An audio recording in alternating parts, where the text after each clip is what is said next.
Good morning everyone. तो चलिए आज हम पढ़ते हैं सोशल साइंस क्लास 7। तो अभी हम सबसे पहले पढ़ते हैं हिस्ट्री पार्ट को। हिस्ट्री पार्ट में ये इस मंदिर को आपने देखा होगा, जरूर आपने देखा होगा, आप कभी न कभी यहाँ घूमने जरूर गए होंगे। तो यह मंदिर है भोरम देव का मंदिर और यह स्थित है कवर्धा जिले में। तो देखिए अब हम सबसे पहला पार्ट है हमारा रिवीजन का पार्ट। रिवीजन क्यों किया जाता है? हम अपनी पिछली नॉलेज को वो फिर से याद करने के लिए, हमने जो पिछले कक्षा में पढ़ा था, पिछले क्लास में जो पढ़ा था, तो क्लास 6 में आपने जो जो पढ़ा है उसे इस चैप्टर में आप रिवीजन कर लीजिए। तो देखिए रिवीजन में क्या है, you read to previous class you read to sorry you read in the previous class you read in the previous class early human use stones। early human क्या करते थे? stones का यूज करते थे, wooden tools का use करते थे to hunt for food। क्या के लिए? शिकार करने के लिए स्टोन का यूज करते थे, वुडन टूल्स का यूज करते थे। They lived on fruit. वो किस पे जीवन निर्भर, जो वह क्या खाना खाते थे? तो वो फ्रूट्स खाते थे, ट्यूबर खाते थे। And meat of the animals they hunt. जिसका वो शिकार करते थे उसके मीट खाते थे, जिस एनिमल का वो शिकार करते थे उसका मीट खाते थे। After some time they learn farming. कुछ दिनों के बाद हमने देखा था कि जो कुछ दिनों के बाद उन्होंने क्या सीखा? फार्मिंग करना सीखा। फिर वो सेटल हो गए और सेटल होकर वो परमानेंट एक जगह पे रहना शुरू हो गए। Settle down permanent in one place they build large well plan city. और इसके बाद उन्होंने लार्ज प्लान सिटी, आपने देखा होगा कि जो हमारी इंडस वैली सिविलाइजेशन में जो हड़प्पा थी, जो मोहनजोदड़ो था, कालीबंगा था, धौलावीरा था, ये सभी क्या थे? वेल प्लान सिटी थी। वेल प्लान सिटी मतलब कि सबसे वहां पे अच्छे से रोड बनाए गए थे, रोड के किनारे नालियां बनाई गई थी, वाटर ड्रेनेज सिस्टम बहुत ही बेहतर था और बहुत ही बेहतर है सड़कें थी, तथा उस सड़कों से जुड़े हुए घर थे। हर घरों में वाटर ड्रेनेज का सिस्टम अच्छा था और जल के लिए हर घर में कुएं लगभग देखे गए थे। Roads and bricks house in the Indus valley. Many skilled craftsman. अब बोल रहे हैं उस समय बहुत सारे skilled craftsman lived in this city.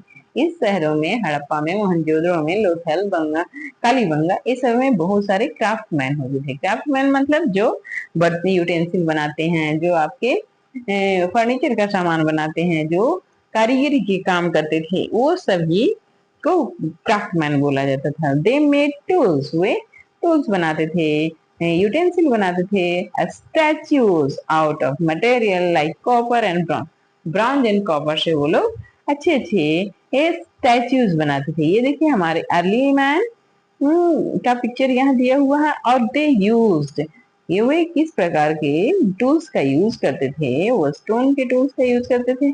फिर उन्होंने नुकीलेदार, सबसे पहले वो इस प्रकार के टूल्स का यूज करते थे, फिर इस प्रकार उन्होंने नुकीला बनाया, फिर धीरे धीरे उसे और शार्प करते गए। When the cities of the Indus Valley were destroyed। अब बोल रहा है, आपने देखा होगा कि जो इंडस वैली सिविलाइजेशन था वो 2500 से लगभग 90 या 2700 से 1900 तक उसका विस्तार रहा। फिर उसका वो डिक्लाइन कर गया। उसके बाद आया आर्यन कल्चर। आर्यन कल्चर जो वैदिक कल्चर के नाम से जाना जाता है। Aryan culture began developing along the bank of Indus, Sutlej, Jhelum, Beas and Saraswati river. जो इंडस वैली सिविलाइजेशन के बाद आर्यन कल्चर का डेवलपमेंट हुआ, वो किस नदी के किनारे हुआ? इंडस, सतलज, झेलम, ब्यास, सरस्वती रिवर के किनारे। This region was known as the land of seven river. इस एरिया को बोला जाता था, यहाँ पे 7 नदियां बहती थी, तो इसे जाना जाता था 7 नदियों के बहने वाले स्थल के रूप में। आर्यन स्पोक संस्कृत। आर्यन जो थे वो क्या बोलते थे? संस्कृत बोलते थे। They main occupation was cattle rearing. उनका जो मेन व्यवसाय था वो क्या था? पशुपालन मतलब वो कैटल रेयरिंग के काम करते थे। They perform yagas to their gods and goddess from time to time। बोल रहे हैं कि जो आर्यन थे वो अपने देवी देवताओं के क्या करते थे, एक समय समय पर देवी देवताओं के लिए यज्ञ करते थे।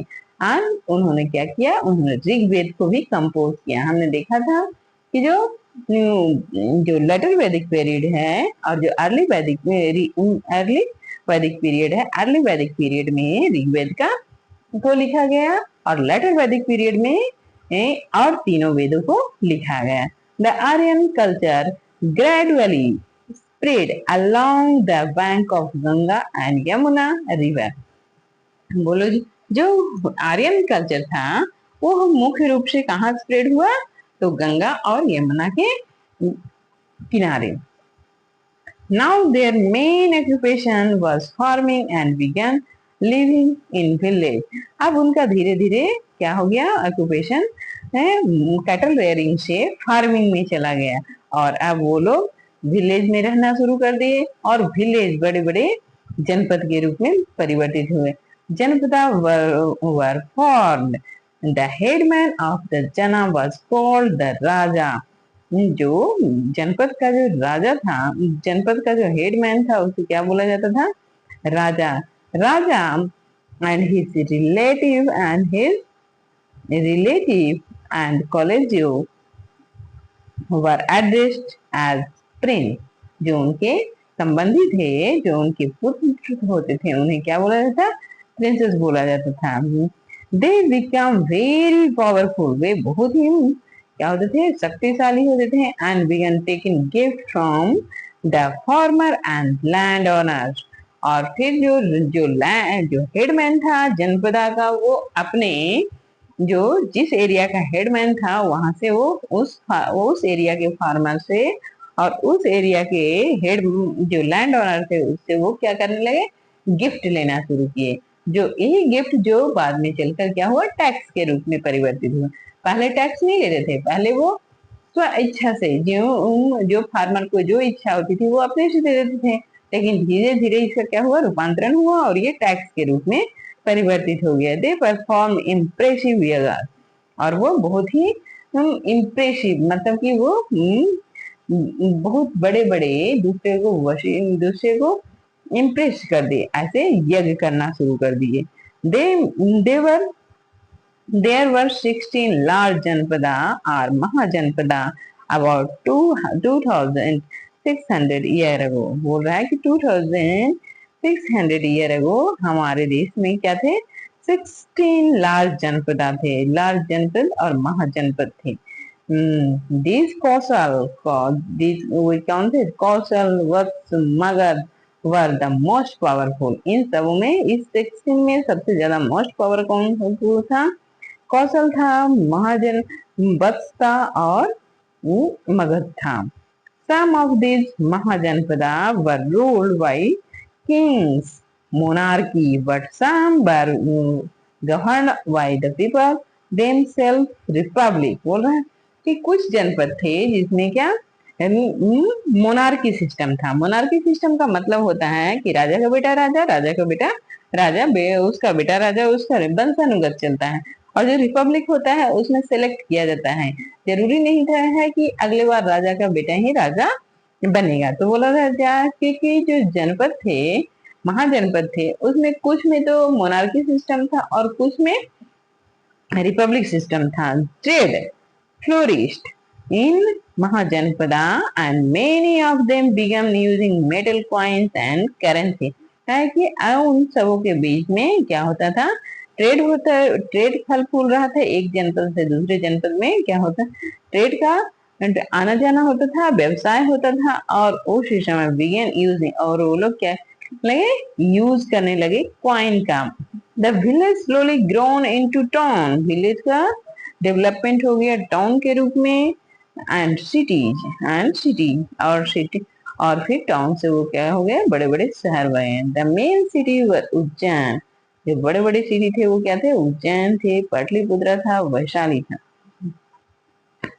It was during the period that Buddha and Mahavir Swami preached Buddhism and Jainism. बोला यही वो समय था जब महाजनपद काल था।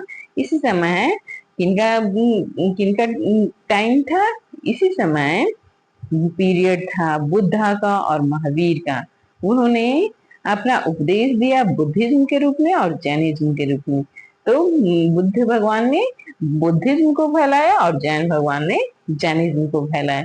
Alexander the king of Greece, जो उसी समय जब बुद्धिज्म और जैनिज्म का प्रसार हो रहा था हमारे देश में, और जिस समय बुद्ध और जैन भगवान हमारे भारत देश में बुद्धिज्म का प्रसार कर रहे थे, इस एरिया में उसी समय अलेक्जेंडर जो ग्रीस का राजा था, उसने कहाँ पे अटैक किया, इस रीजन को नॉर्थ वेस्ट रीजन में, भारत के नॉर्थ वेस्ट रीजन में क्या किया, attack the north west region around this time.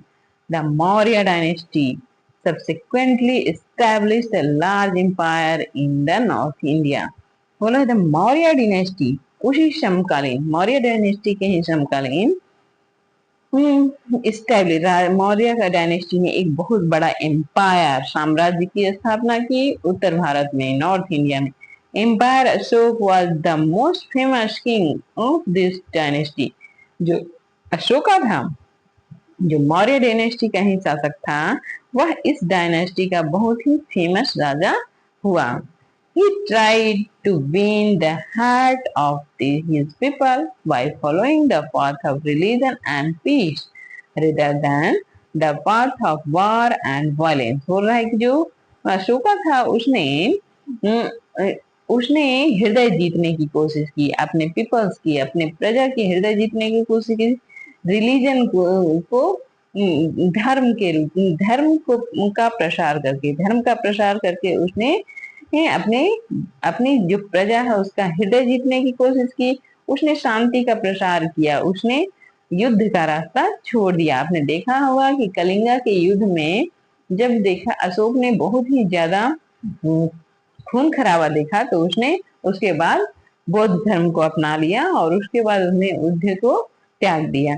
He spread his ideas and thoughts among the common people engraving them on stone pillars and rock across his empire। बोल रहा है कि वह अपना idea और अपने थॉट्स को प्रसार किया, अपने विचार का प्रसार किया। कैसे? engraving them on stone pillars। उन्होंने स्टोन पिलर पे उसे गुदवाया, उसको लिखवाया, और रॉक पे, पत्थरों पे और पिलर्स पे उसने अपने आइडिया को लिखवाया। इस प्रकार a few hundreds year after, कुछ सालों बाद, empire Ashoka death, the Gupta dynasty of Magad become very powerful and established a large empire। बोल रहा है कि कुछ सालों बाद, a few hundred, कुछ 100 सालों बाद, a few hundreds year after, 100 साल, कुछ 100 सालों के बाद क्या हुआ, एक फिर से मगध डायनेस्टी में, मगध एरिया में गुप्ता डायनेस्टी का विकास हुआ, और वो भी एक बहुत ही पावरफुल शासक था। Last Samudragupta was the important ruler of this dynasty। उस डायनेस्टी, गुप्ता डायनेस्टी का जो इम्पोर्टेंट रूलर था वो कौन था? समुद्रगुप्त था। He expanded his empire in two ways। वह अपना एक जो एम्पायर था, हमारा साम्राज्य था, वो दोनों दिशाओं में विस्तृत कर दिया था। He defeated the Aryan kings of the north India. बोल रहा है क्या कि जो गुप्ता डायनेस्टी का राजा था समुद्रगुप्त, उन्होंने आर्यन किंग्स को हरा दिया था नॉर्थ इंडिया में, and merge their kingdom into his empire, और उनके साम्राज्य को अपने राज्य में, उनके राज्य को अपने साम्राज्य में मिला लिया, मर्ज कर लिया empire. But when he conquered the king of south India he did not merge their kingdom into his empire. बोल रहा है कि लेकिन उसके साम्राज्य में जो साउथ इंडिया के जो राजा थे, वो उनके साथ उनको वो अपने राज्य में नहीं मिला पाए। But when he conquered the king of south India he did not merge their kingdom into his empire. Instead, he returned their kingdom but made them swear an oath to allegiance of the Gupta dynasty. Once the Gupta dynasty declined, once क्या बोल रहा है, एक बार जब Gupta dynasty का decline हुआ, many smaller kings tried to expand their kingdom. बोल रहा है कि जैसे ही गुप्ता डायनेस्टी का डिक्लाइन हुआ, अब गुप्ता डायनेस्टी जो बड़ा साम्राज्य का विनाश होता है, तो क्या होता है, जो छोटे छोटे प्रदेश के राजा रहते हैं वो अपना विकास करने लगते हैं। तो उसी प्रकार जब गुप्ता डायनेस्टी का डिक्लाइन हुआ, many smaller kings try to expand their kingdom. छोटे छोटे जो राजा थे वो अपना राज्य का विस्तार करने लगे। Of the Harshavardhana of Kannauj, उसी में थे हर्षवर्धन, जो कन्नौज के राजा थे, वर द मोस्ट फेमस, बहुत ही फेमस हुए। In those day Chhattisgarh region was called southern Kosala. इस समय जो छत्तीसगढ़ का रीजन था उसे क्या बोला जाता था, southern Kaushal. And Shripur was its capital। जो साउदर्न कौशल था उसका जो कैपिटल था वो क्या था, श्रीपुर था, और आज उसे हम सिरपुर कहते हैं। The most famous Kosala king was Mahashiva Gupta. Balarjun Mahashiva Gupta Balarjun. Archaeologists and historians refer to this period as the golden age of Chhattisgarh. जो हमारे आर्कियोलॉजिस्ट हैं, पुरातत्ववेद हैं, और जो हमारे हिस्टोरियन हैं, वो छत्तीसगढ़ के लिए इस राजा महाशिव गुप्ता वालार्जुन को छत्तीसगढ़ का गोल्डन एज कहा जाता है। इस जो गुप्ता वालार्जुन थे उसके जो शासन काल था उसे हमारे जो हिस्टोरियन वो क्या कहते थे, वो छत्तीसगढ़ का गोल्डन एज था, क्योंकि उस समय छत्तीसगढ़ में का बहुत ही विकास हुआ।